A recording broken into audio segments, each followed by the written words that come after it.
Assalamualaikum warahmatullahi wabarakatuh. Perkenalkan, nama saya Falan Anami dari Sekolah Tinggi Teknologi Fatahillah Cilegon, jurusan Teknik Kimia semester 7. Di sini saya akan mengumpulkan tugas mata kuliah Energi Industri yang diampu oleh Bapak Suhirman, Sarjana Teknik Master of Engineering. Saya akan menjelaskan tentang energi industri fosil gas bumi atau gas alam.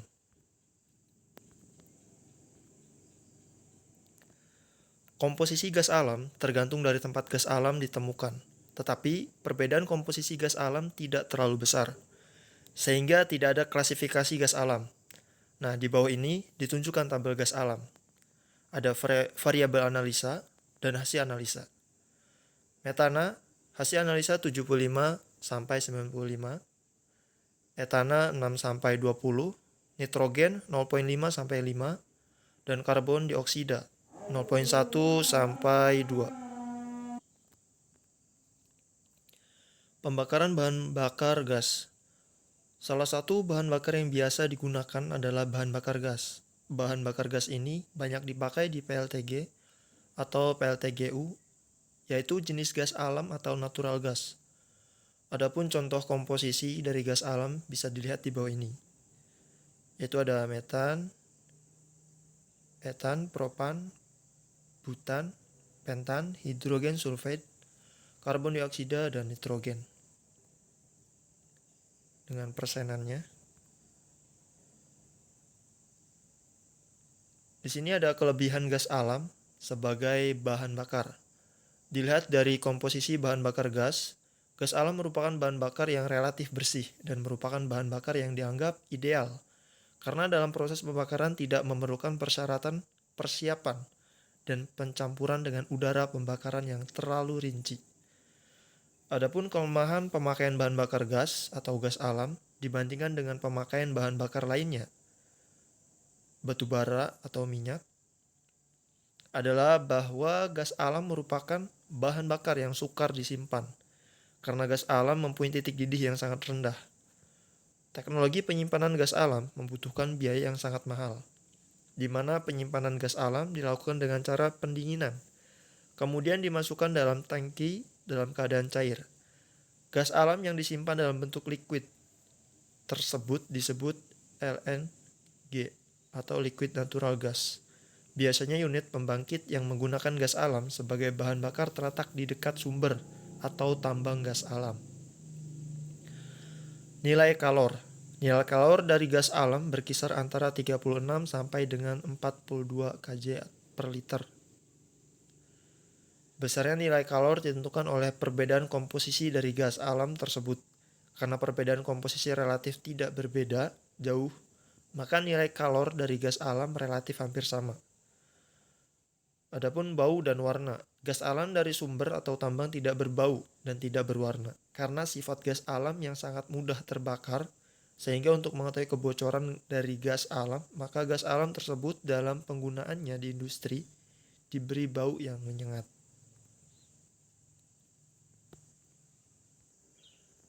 Nah, di sini bisa dilihat dari apa yang dihasilkan. Ada natural gas, minyak, dan coal. Bisa dilihat di tabel.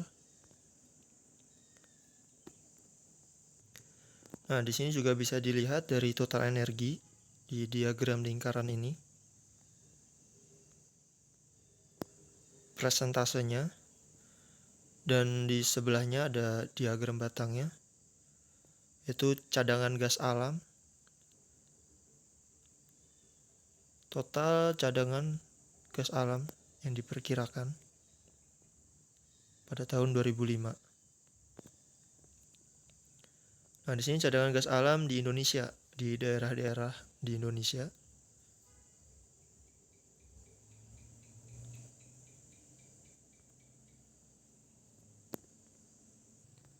Nah, di sini ada produsen gas alam terbesar pada tahun 2015. Contoh pasukan gas alam di Amerika, yaitu pasukan dan pembuangan gas alam di Amerika Serikat pada tahun 2003.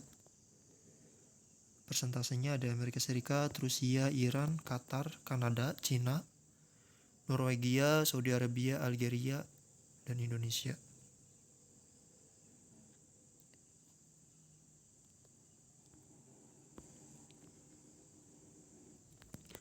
Nah, di sini ada sumber gas alam di prosesnya, gas processing plant. Mana dari prosesnya dapat menghasilkan natural gas, etan, propen, buten, dan gas lainnya. Mana prosesnya itu dari ada air, minyak, dan gas dalam tambangnya, lapisan-lapisannya. Di sini ada komposisi gas alam. Dapat dilihat ada beberapa komposisi gas alam. Dari helium, nitrogen, karbon dioksida, hidrogen, sulfide, metan, eten, propen, buten, dan penten.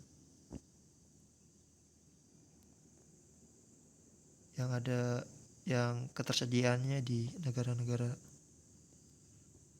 luar. Nah, di sini ada impurities gas alam. Yang pertama ada air. Air sebagian besar gas yang dihasilkan mengandung air yang harus dihilangkan dengan proses tertentu ya. Konsentrasi berkisar dari jumlah jejak hingga saturasinya. Yang kedua ada sulfur spesies atau belerang. Jika konsentrasi hidrogen sulfide atau H2S lebih besar dari 2 hingga 3%,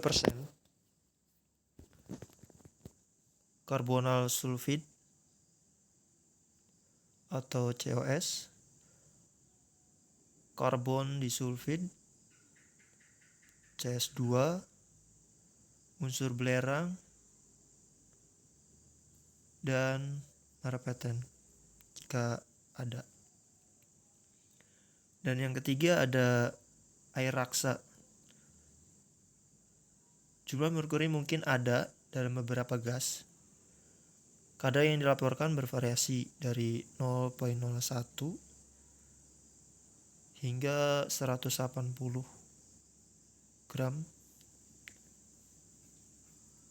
Karena merkuri dapat merusak penukar panas aluminium, brazing, yang digunakan dalam aplikasi kiogenik. Didesain konservatif memerlukan penghilangan merkuri ke tingkat 0,01 gram ke teraksida.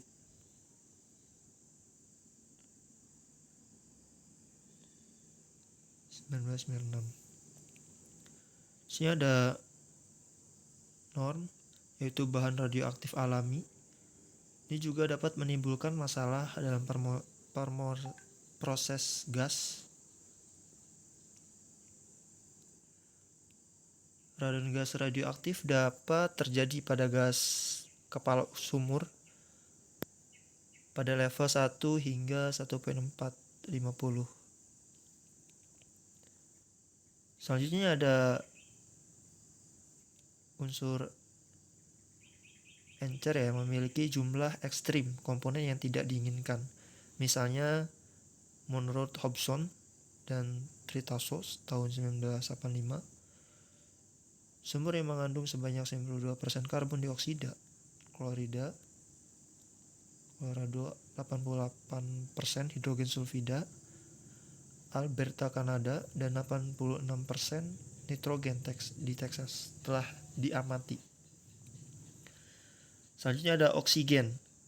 Beberapa sistem pengumpulan gas di Amerika Serikat beroperasi di bawah tekanan atmosfer. Sebagai akibat dari kebocoran pipa, katup terbuka, dan gangguan sistem lainnya, oksigen merupakan pengotor penting untuk dipantau sejumlah besar korosi dalam pemrosesan gas terkait dengan masuknya oksigen. Nah, di sini ada pengolahan dan produk utama. Bisa dilihat ada raw gas, bahan bakunya dan produk slate-nya. Gas processing, dari raw gas diproses sehingga menghasilkan produk, di mana pemurnian atau penghapusan bahan yang penting atau tidak yang dapat menghambat penggunaan gas sebagai bahan bakar industri atau perumahan.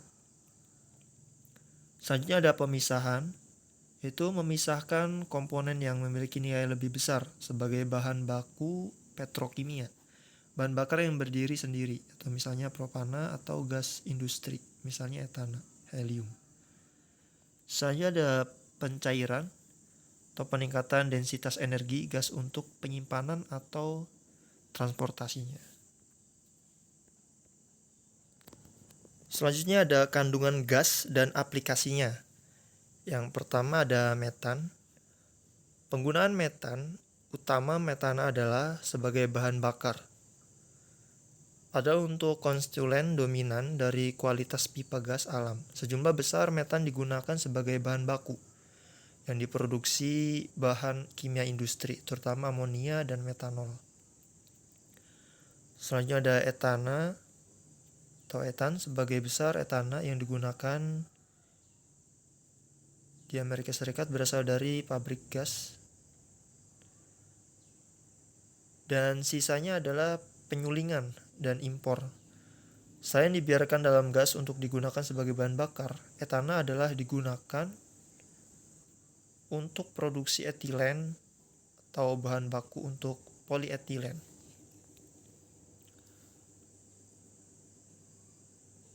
Selanjutnya ada propen, gas penghasil propen. Itu menghasilkan sekitar 45% dari propana yang digunakan di beberapa wilayah negara ya. Penyulingan berkontribusi sekitar 44% dan sisanya adalah impor. Kegunaan utamanya adalah petrokimia 47%, perumahan 39%, pertanian 8%, industri 4%, dan transportasi 2%. Selanjutnya ada campuran etilen propen.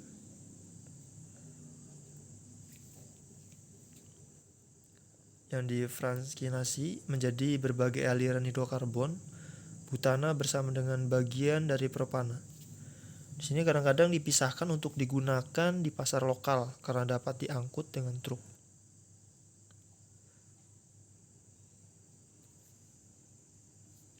Ini campuran dari etan dan propen, yaitu sebagai bahan baku kimia atau penyulingan.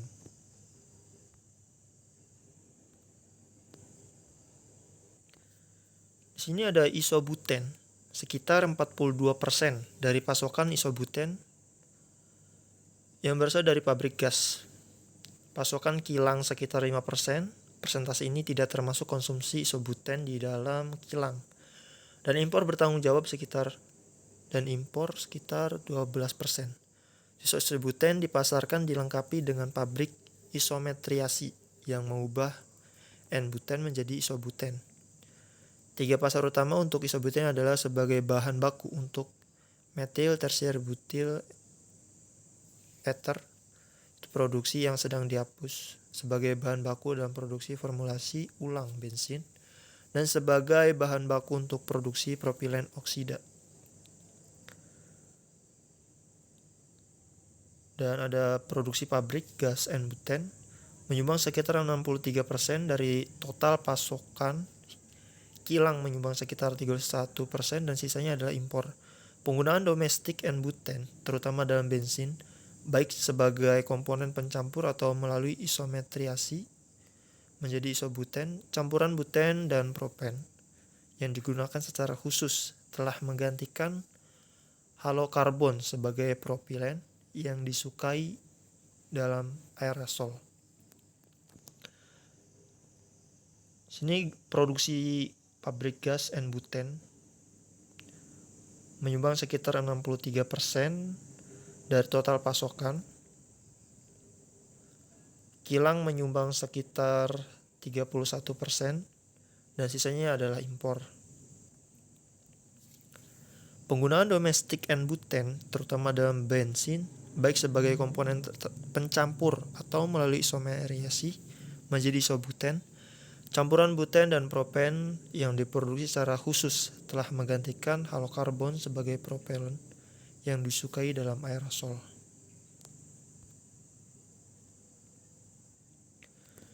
Di sini ada spesifikasi gas. Bisa dilihat di layar ya, komposisinya.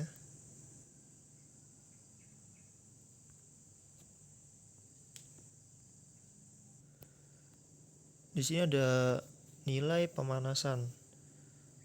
Yang pertama, semua air yang terbentuk adalah cairan atau nilai kalor kotor, sering disebut nilai kalor lebih tinggi atau HHV. Yang kedua, semua air yang terbentuk adalah gas atau nilai kalor bersih, sering disebut nilai kalor lebih rendah, LHV.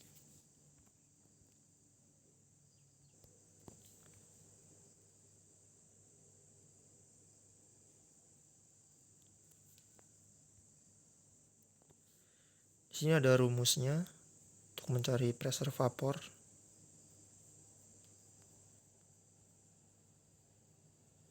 Di sini ada liquid from wells. Ini proses-prosesnya.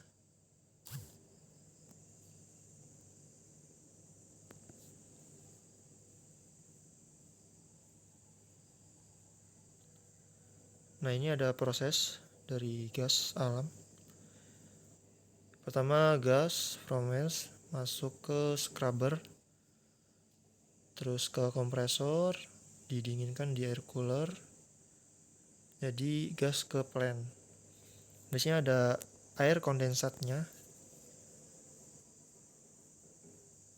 turun dari inlet scrubber, dipompa masuk ke gas ke plant, ada hydrolate inhibitornya.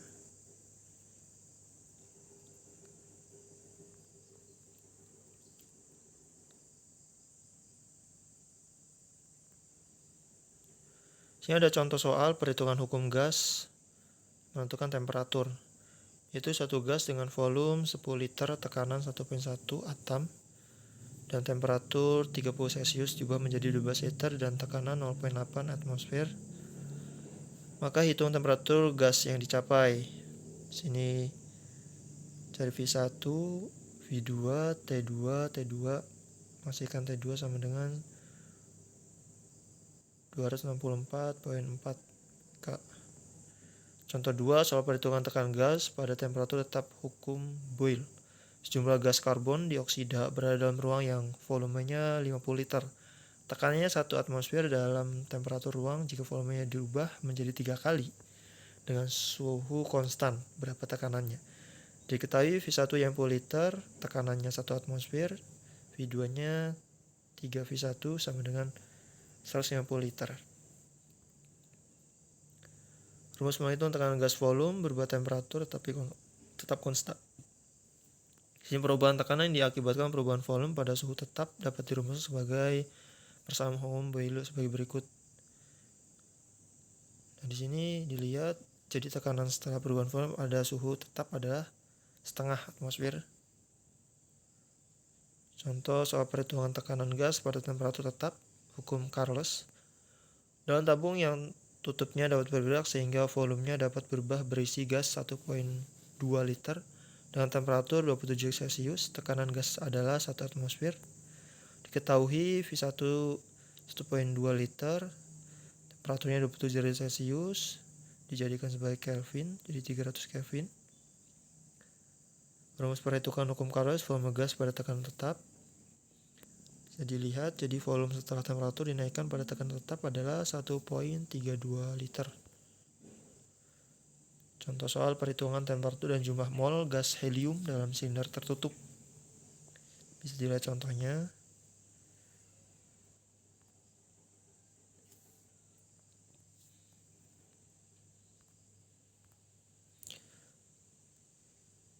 Mungkin itu saja yang dapat saya sampaikan, kurang dan lebihnya saya mohon maaf. Wabillahi taufiq wal hidayah. Wassalamualaikum warahmatullahi wabarakatuh.